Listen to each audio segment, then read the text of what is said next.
Hi kids! Welcome to Teacher Beth Plus TV.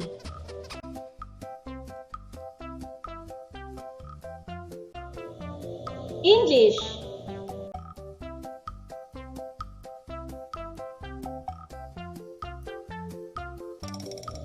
Today, we're going to discuss about the coordinating conjunctions.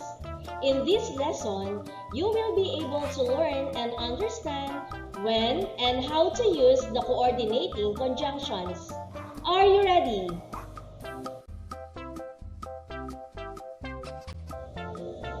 What is coordinating conjunction? Coordinating conjunction is a word that joins words, phrases, and sentences. What are the coordinating conjunctions? These are the coordinating conjunctions: for, and, nor, but, or, yet, so. Coordinating conjunction is easy to remember with the acronym FUNVOICE. F for A and, N nor, B but, O or, Y yet, and S so. FUNVOICE: for, and, nor, but, or, yet, so. Once again, these are the coordinating conjunctions.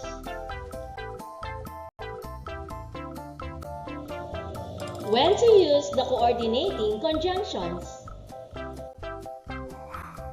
For. We use for when we need to explain the reason why something is happening. It is used like because. Examples: I need to find a job, for I need money. The underlined words I need money is the reason that explain why something is happening. Other examples: I told her to rest for she was tired.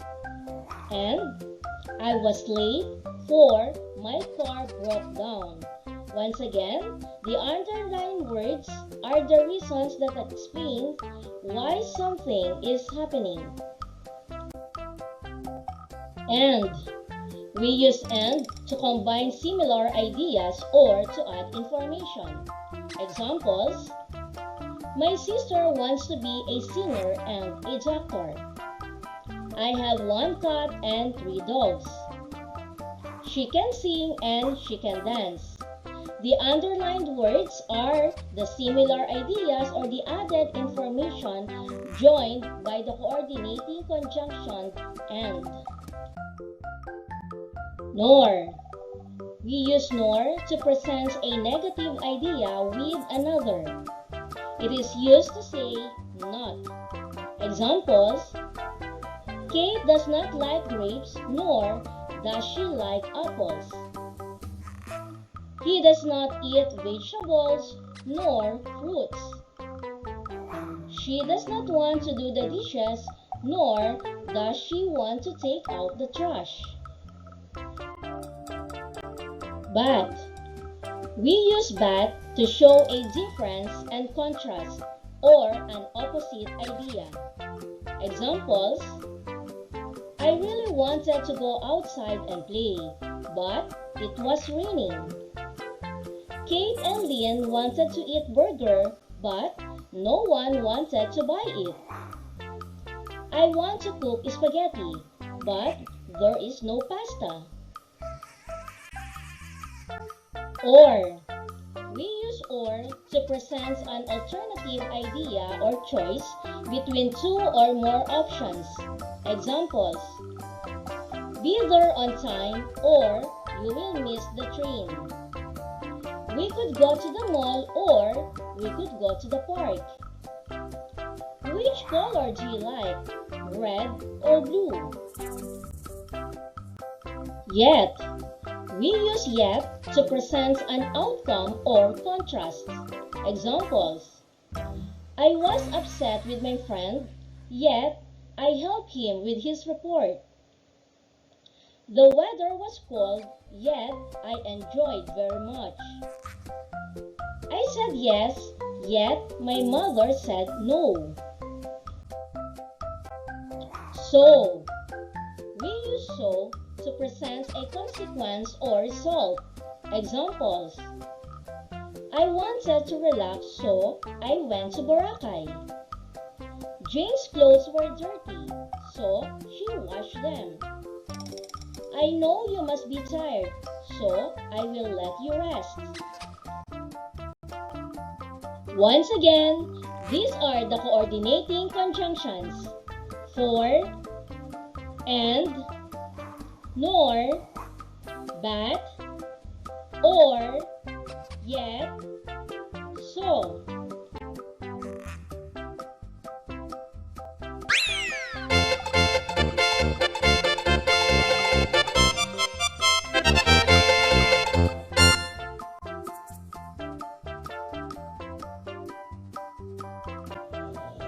Write the missing coordinating conjunction to complete the sentence. To actively participate in this activity, you may write your answer in the comment section.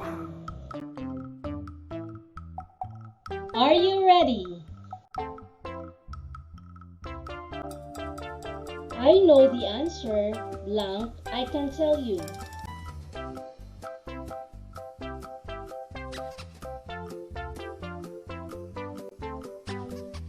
I know the answer, but I can tell you.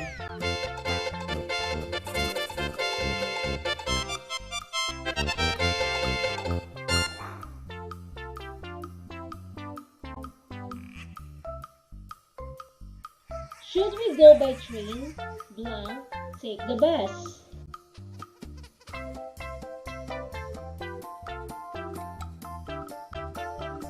Should we go by train or take the bus?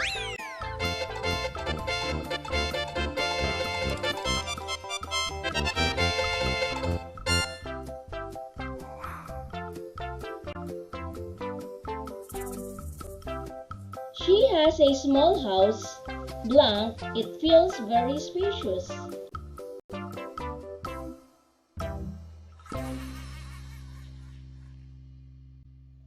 She has a small house, yet it feels very spacious.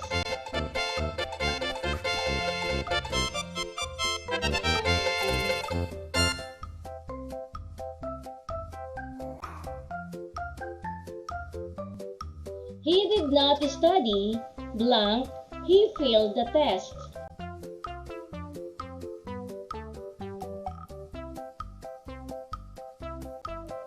He did not study, so he failed the test.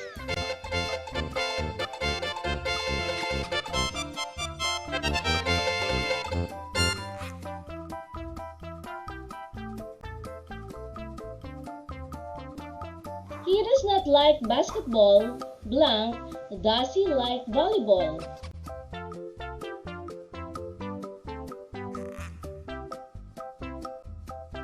He does not like basketball, nor does he like volleyball.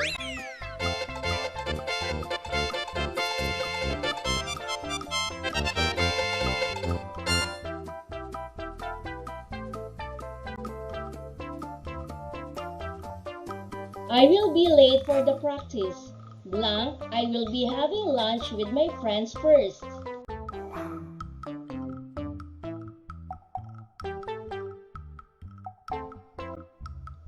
I will be late for the practice, for I will be having lunch with my friends first.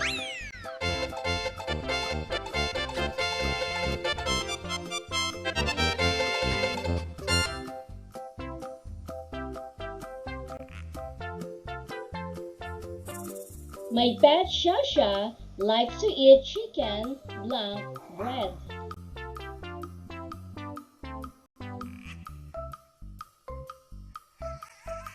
My pet Shasha likes to eat chicken and bread.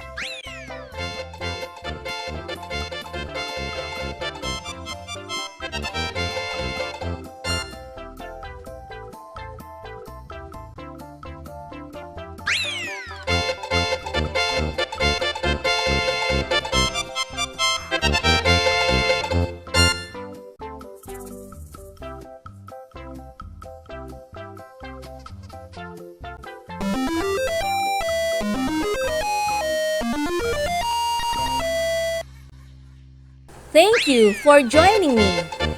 Let's learn, play, and grow together. Teacher Beth Class TV. Subscribe, like, and share. Thank you.